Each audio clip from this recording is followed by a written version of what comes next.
guys, thanks for joining us on Family Life today here on YouTube. Make sure you subscribe. You don't want to miss any episodes, so hit the little bell and you'll get notifications and you won't miss anything. And if this encourages you, like it and share it with your friends. Yeah, share it with your friends. Yeah, welcome to Family Life today.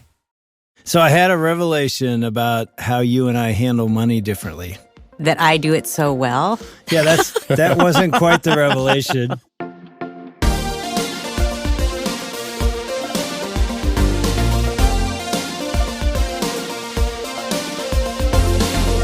Welcome to Family Life Today, where we want to help you pursue the relationships that matter most. I'm Dave Wilson.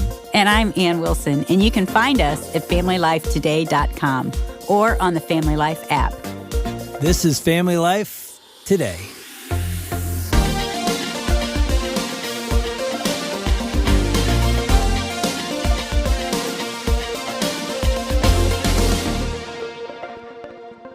I mean, honestly, we've been married 42 years, and it's in the 42nd year that I realized this, which is, I mean, our listeners are going to be like, this is a dumb moment. You should have known this from day one. But I'm always on you. I mean, probably every week about little things you buy, like for the grandkids. Every week there's some little toy. And again, we're talking $8, $12 here and there. I spend our money on other people. Oh, you do? For sure. You are the biggest gift giver. Yes. Yeah. Which is awesome or if and somebody terrifying is at the same going on time. a mission trip, I'm like, oh, we need to help this person. I mean, you all the time. Yeah. I mean, and I've always said there should be a budget for that, but you know, I say, then make a budget and I'll try to adhere to it. Somehow it's my fault. But okay, what's your other revelation? But the revelation was, and maybe you said it, I don't remember, but you spend all these little nickel and dime things, and then I don't spend any. I'm not buying anything for anybody. I'm not even buying myself a pair of tennis shoes. And then I'll go out and buy a car. Or I'll buy a guitar. Or a motorcycle. I mean, your purchases are really big. One purchase by me is 3 years of your little, probably 20 years of your knickknack. I'm so glad you realized this. I have shut up about her thing of like, oh yeah, I did just buy a guitar. And that was like $800. And I don't need it. No, and mine was like $375. Well, so we need help. And we've got help in the studio. We got Bob and Linda Lotich back. Yep. And they're going to help us with money. And they're not going to just help us. They're going to help everyone with money. So welcome back. Yeah, thanks for having us. And you guys are over there laughing at us. What are you thinking?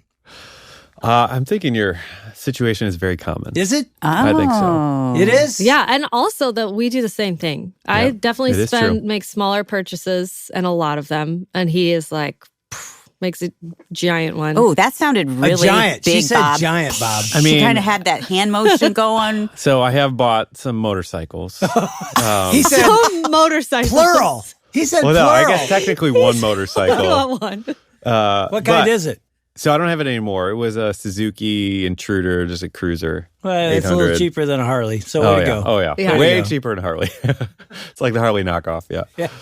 So I tend to buy the bigger purchases, I guess. Do you have guitars? Oh, yeah. You got guitars? Oh, yeah. You play. Well, let's go. We should be singing together. I know. It's been a while. No, that's so funny. Like I moved to Nashville 7 years ago now. Yeah. And it's like as soon as I moved to Nashville, I stopped playing. Really? Yeah, so I might be able to figure out a G chord, but like... well, I did a marriage conference once in Nashville, and I'm bringing my guitar on stage, and I'm like, what am I doing? I'm in Nashville with people that can really play. Oh, yeah. It is funny. Everyone like there is a musician. They are, I mean, it's crazy. You meet someone who's not, and you're like, why are you here? What are you doing here? So you guys have a similar thing. How did you work that out? Well, we have a really detailed budget. And we actually have what we call a seed account. So that's our money for giving. Mm. So this is a game changer. It was a game changer. Yeah. So anybody listening, like if you want to make giving more fun and you have a heart towards giving, but you're always like, well, I don't want to give that because that's going to pull out of grocery money or whatever, like which we did for years. And we just found that was holding us back on our giving. But at the beginning of the month, we get paid immediately. One of the first things we do is we put X amount of dollars into the seed account. Once it's in there, It's no longer ours. And so that money's just sitting there waiting for whatever God's ideas are throughout the month of, why don't you just give that to that person? Or why don't you leave that person a $100 tip or whatever? And it's like we're sitting there watching and waiting with the money there ready to spend it. And it's so much different. So you put it in every month. Every month. And what's great is that we don't have to ask each other. Yep. Like if we're going to spend. I mean, if it's a larger thing, we'll run it by each other just to make sure we're, on the same page. But if it's like buy that person Starbucks, it's like, yeah, I'm just going to do it. I had a friend who had a baby just about a month ago, and she got really sick and her little baby got really sick. And I was like, and she has other kids, and I thought, I'm going to go get her food, and then I'm going to bring food that her older kids can just grab and eat, and some little toys that are not going to make a big mess in their house. So I didn't even tell him about that. This might be the first you're hearing of this. Yep, it is. But it was like that would be helpful as a mom with little kids when I'm sick and my baby is sick. But that's coming out of your seed money. That comes out of the seed money. So he doesn't care about it. It's not like it's taking from our grocery budget or anything like that. Well, and it's so much easier. And there's the freedom for me to like, just we're do just that. like, yeah, to be it's generous. not even our money. Like we're just giving someone else's money at that point. Well, your book is called Simple Money, Rich Life. I love this 21-day kickstart to stress-free money management. Yeah. 21 days? I mean, not to solve all financial problems, but that's why we call it a kickstart. 21 days of action steps to help you move forward financially and to put you on a good path. Yeah. That's what we can give us the four-pronged thing, because this is obviously part of it. And I'm guessing you don't start with the giving. Yeah. So although maybe you do. I don't know. You tell us. No, I mean, we're a big advocate of that. I mean, we'll run down a little side tangent here. So one of the things that God has done at two significant points when we were trying to pay off a lot of debt, because we felt like God called us to give more in those situations. I get people asking me all the time, like, all right, well, I'm trying to pay off debt. Should I stop giving? Should I stop that's tithing? a big Whatever. question. Yeah. Right. Like I hear that a lot. And I'm not going to answer that question for anybody. I'll just tell you what God had us do. In two different cases, when we were trying to pay off all of our credit cards and car loans, and when we were trying to pay off our mortgage, God called us to give more. And in both instances, we saw those things get paid off years faster than they should have. God's math doesn't work like our math. It was a really cool experience for us seeing that. So anyway, coming back to your point, the answer sometimes is to give first, and I don't want to make a blanket statement and say that's always that, but for us, it was. Yeah. So the book is based off John Wesley. He had this quote years ago that we've loved and we've always just kind of lived our life by a little bit. But basically, I'll give you the modern English version, not the old English version, where he said, I make as much as I can he was a writer and a preacher. Which, that right there, I think gets people like, wait, a preacher trying to make as much money as he can? Like some people are like, so he said, I make as much as I possibly can. And then I reduce my spending. I save as much as I can. And I do all of that so that I can give as much as I can. And what I love about Wesley in this idea is that, and especially again, as a preacher, like he understood this is my God-given gift. These are the natural talents that he's given me. So why not push that as far as I can go? Why not take that to its limit of how much I can earn from that in order that I can, impact people's lives through my writing and preaching, but then also the byproduct of that, the compensation for that, I can now take that and use that to impact people's lives. And so I just loved that. And so this book, we built kind of off of that framework where the first part of the book, we talk about reducing and how to spend money strategically, how to automate it so you can save time, because I don't want to waste, no one wants to spend all kinds of time managing money. So I want to do it effectively and reduce our time spent. But then next section is about how do we earn more? How do we take the God-given gifts and talents that we have and use that to basically be in a better position to earn more? And then the third part, we talk about giving and how to make giving more fun than you ever thought possible. Because like both of us didn't really like giving. We didn't grow up like just loving giving, but we've come to like it being our favorite thing in life to do and the thing that we get the most joy out of. And then the fourth part is enjoying all of this, like enjoying spending money, not feeling guilty, but also enjoying the process of making money, enjoying the process of being strategic with our spending and enjoying giving. And I believe that we can enjoy all facets of our financial lives, and that's what we're after. I remember when Dave and I first got married, we came on staff with Campus Crusade for Christ crew, and we basically were making very little money. We were raising our support, and when it came time to give, it felt like we're making nothing. We're in ministry, but we still tithed. But man, I remember people talking about saving, putting the money away. And we were like, we can barely live on what we're making. Yeah. And I think a lot of people are feeling that crunch, especially with the economy right now. It's Inflation crazy. is not helping. Inflation is crazy. So can we still live within our means, or do we need to sell our house and move into a little apartment? Yeah. So I think that's one of the interesting things. So many of our financial decisions, because we all have these mindsets and patterns that we get into of how we do things. So in our marriage, like I do this role, you do that role, or whatever. In our finances, it's like we develop routines of this is what we do with our money. These are the cars we drive. This is the house we live in, whatever, all that stuff.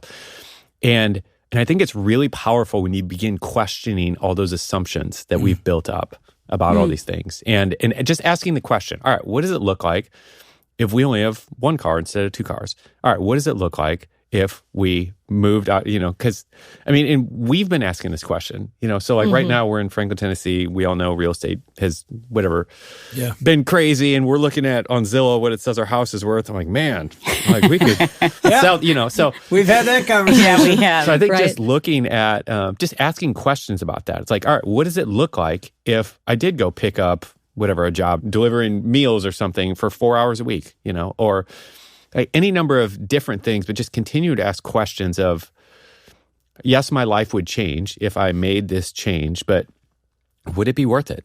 What if there's a temporary measure? What if I just did this for 3 months? Like we're often encouraging people to do like a 1 month challenge, like, because you can do anything for a month. And oftentimes that'll just open your mind up to a new way of thinking about something. And so a 1 month challenge where it's like, maybe we don't go out to eat.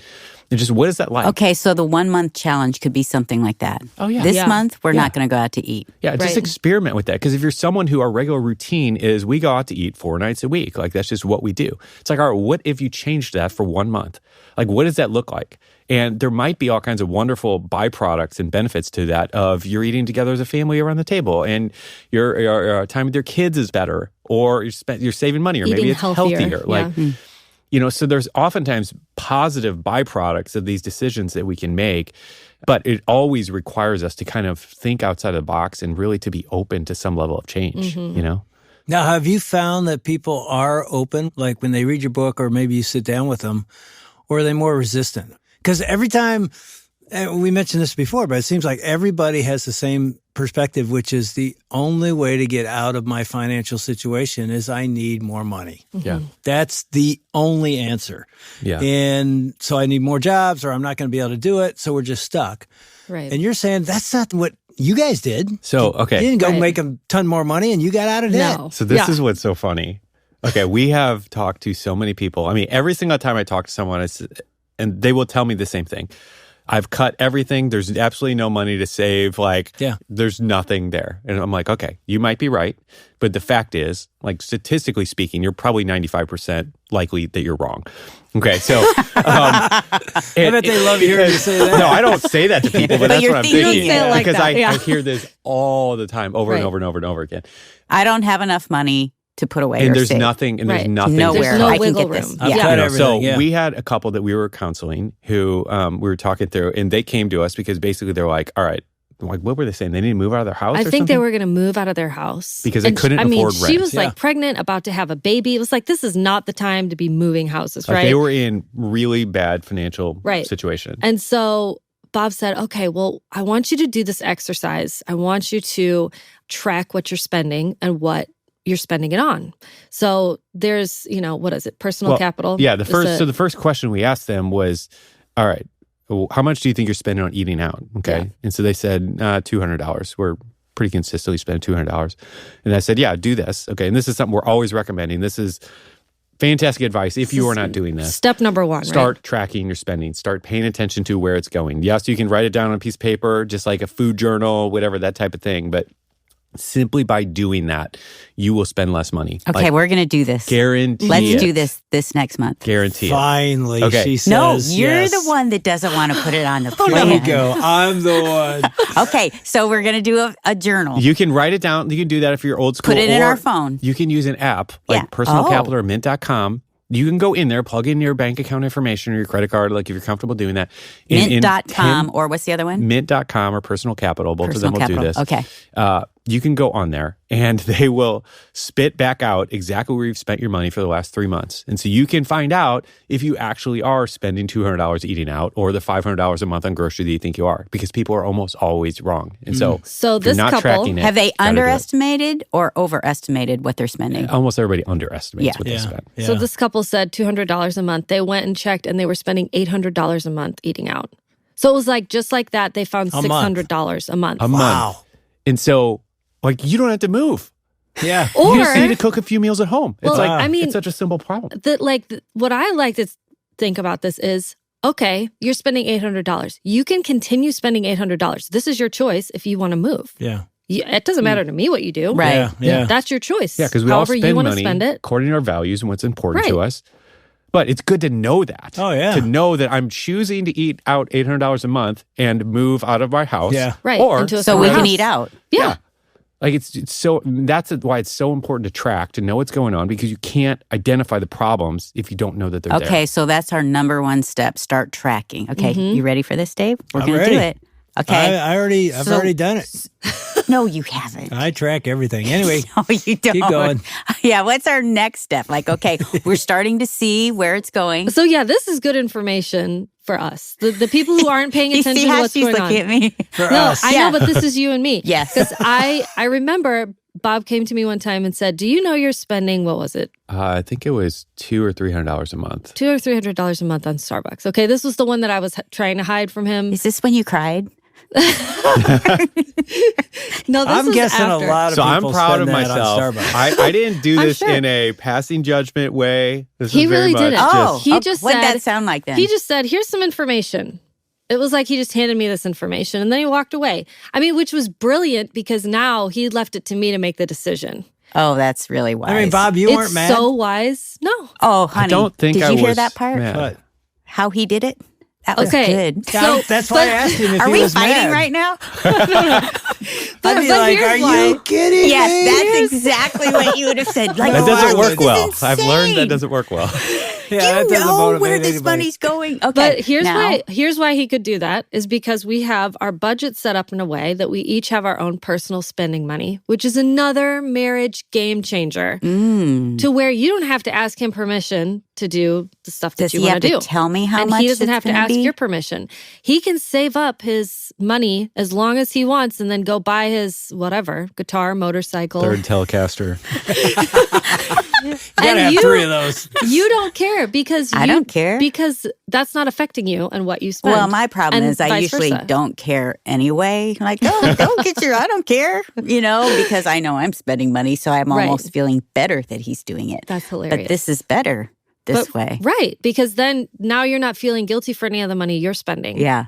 And Well, then he and doesn't it- care either. It How do you minimizes- determine how much that is? Well, I mean, that's different for every family, but like Is it a Ours percentage? fluctuates based Oh. on what is coming in. That's Yeah. it, Okay. if I'm but being generally honest. it's a set amount. Like It's for a- each yeah. month, we each get a few $100s of basically disposable money that we can spend on everything. But the thing that's so powerful too is that you're no longer having to have a conversation with your spouse about, hey, can I buy this? Yeah. Because so many couples are doing that, constantly asking each other. Yeah, right. It's another point of contention that's unnecessary.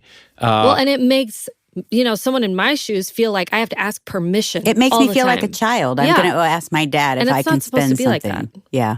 And so eliminating that by having your own budgeting categories. Now, I'm all for, them being joint accounts. Right, right. I'm not advocating like hiding Right. money from your spouse, but I think it's really powerful and important to have your own money where you can be you without judgment from your spouse. So she doesn't get mad when I buy a third saw from Lowe's, and I don't get mad when she buys whatever A 100 saw? Another Frappuccinos. saw. What are you doing I'm like, with why those do we have saws? 12 I don't know why. saws? She always brings up They're saws. all different and they all do different We have a things. circular But saw, it's table funny. saw, I chainsaw.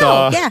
I'm like, if Exactly. you They want to do buy another different saw, things. go You for have it. different guitars for different sounds. Yeah, the same see? thing. It's weird. And this has no interest to me. So it could be if Yeah. if our money's all in one bucket, I could just be going, why are you buying another Right. saw? This is annoying to me. But instead I go ahead, buy your saw. And I'm going to go Now, is that the buy only- another pair of shoes. Is that the only thing you do separate with the account, or do you give out a separate too, or is that more joint? Our seed Everything account. else is joint. Okay, it's so that's just- we have our own personal spending money, which is you go have as much fun as you want. Just keep it within this Do amount. you do a percentage of your income, or do you just pick a number every month? It's normally just a set number, just a few $100 each month. And it'll fluctuate. You know, we generally, we get a paycheck from our business. And so as long as the paycheck is staying stable, right, we'll keep it and at so that. if you really want to get something that's a little more expensive than what you're getting monthly, you're going to save. I have to save up for You're it. not going to Bob and going, hey, I need more money. You're going to go, you know what? I'm going to save sometimes I will. I was going to say, be he just honest. looked at you. But when I was going start, to say like $200 a month. It's going to take a while to save up for something big. For something big, right. Yeah. No, so like I started saving my money and she's like, you got a lot of money over there. Are you going to use all that? Always. Ooh, do you try to get him to give you some? Well, sometimes I do. I would too. We can be generous with it too. But so he hands me this information, right? Like, let's go back to this. And since it's coming out of my spending money, he doesn't really care, which is just a marriage That's hack. a great thing right there. So he just says, That would change the game. here's right there. this information. So I just want you and to I have think it. it was $2,400 a year is And like what we and then he figured walks out. away. And then I'm like, oh man, now I can't unknow this, right? But then you get to make the decision that you want to make based on the information you have. And I think that's why this is so powerful, is because you can decide what you want to do next. But when you don't have any of that information, and I think that's why there's so many fights, is nobody has any of this information and they're all just guessing based on how it feels. And it feels like you just bought 4 saws this month, you know? Yeah. Yep. And he's like, well, it feels like you just bought 3 pair of shoes. And so like we're both having this like, but we don't Tug-of-war. actually know what's going on. Yeah, that's good. So to me, this is game changing. Yeah. So even those two things, you have your seed account, you have a personal account for personal spending.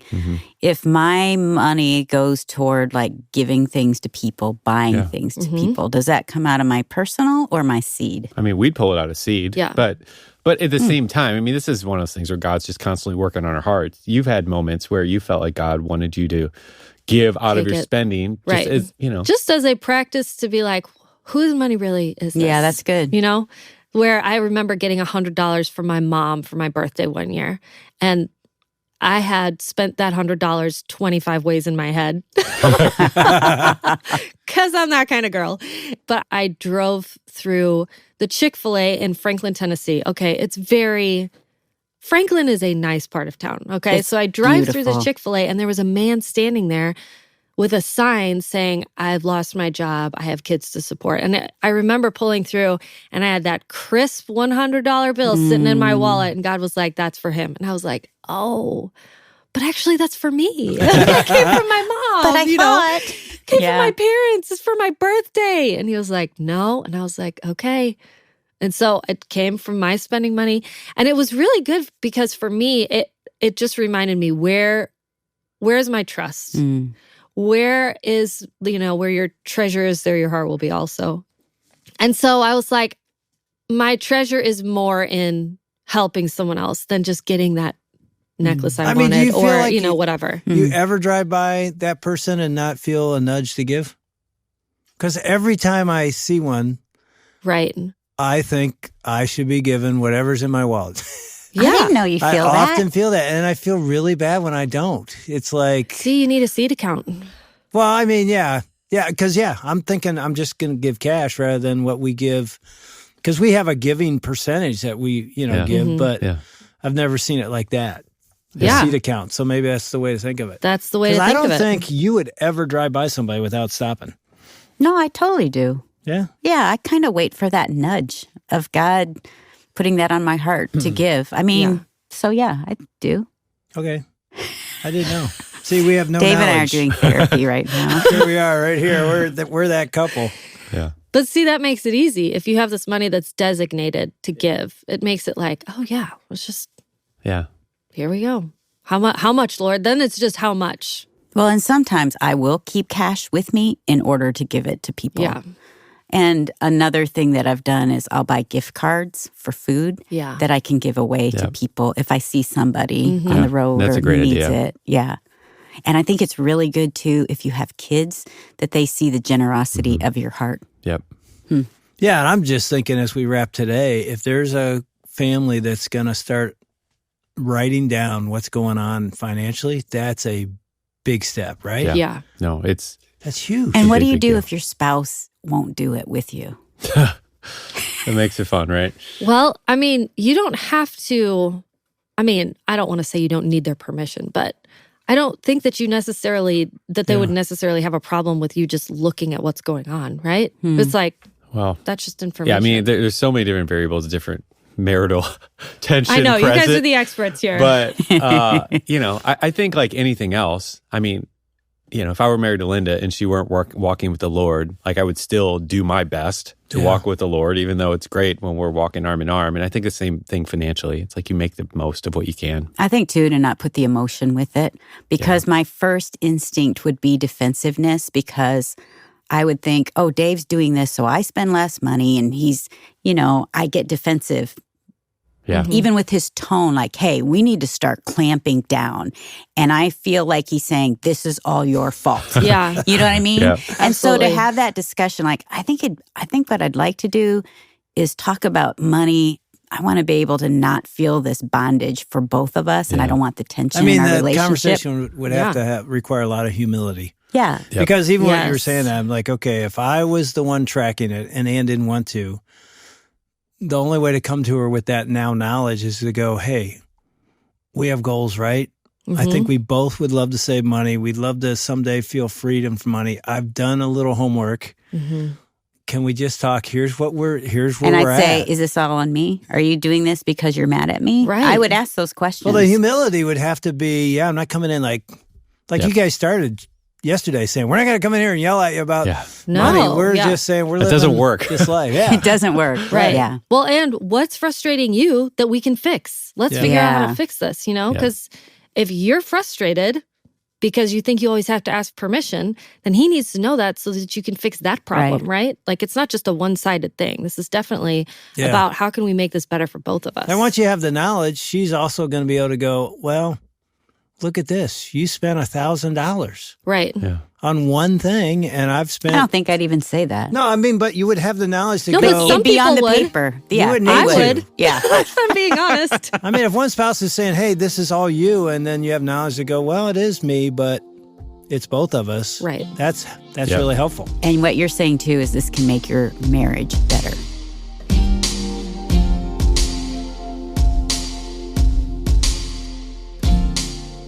You're listening to Dave and Ann Wilson with Bob and Linda Lotich on Family Life Today. Bob's got a great quote on money from the famous Billy Graham that you'll want to hear in just a second. But first, we'd love to send you a copy of Bob and Linda's book. It's called Simple Money, Rich Life.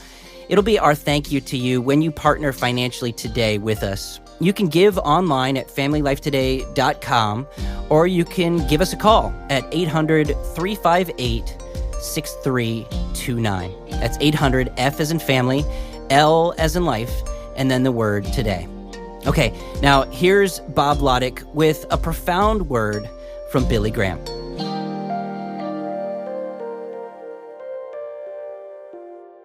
It's so funny. As we've got our money in line, like it's just helped our marriage so much, like in so many different ways. Yeah. And I remember Billy Graham, he's got a quote where he said something to the effect of like, and he was talking about a person, but he said if a person gets their relationship with money sorted out, it affects like basically every other area of their life. And I'm like, I think that's true. Now, tomorrow on Family Life Today, Dave and Ann Wilson are joined again by Bob and Linda Lotich to get us all thinking about the question, does God have your heart when it comes to your finances? Are those two things connected well with one another? That's tomorrow.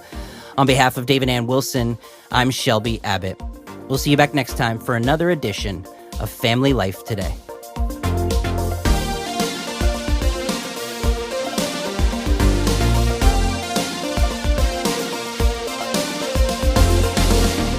Family Life Today is a production of Family Life, a crew ministry, helping you pursue the relationships that matter most.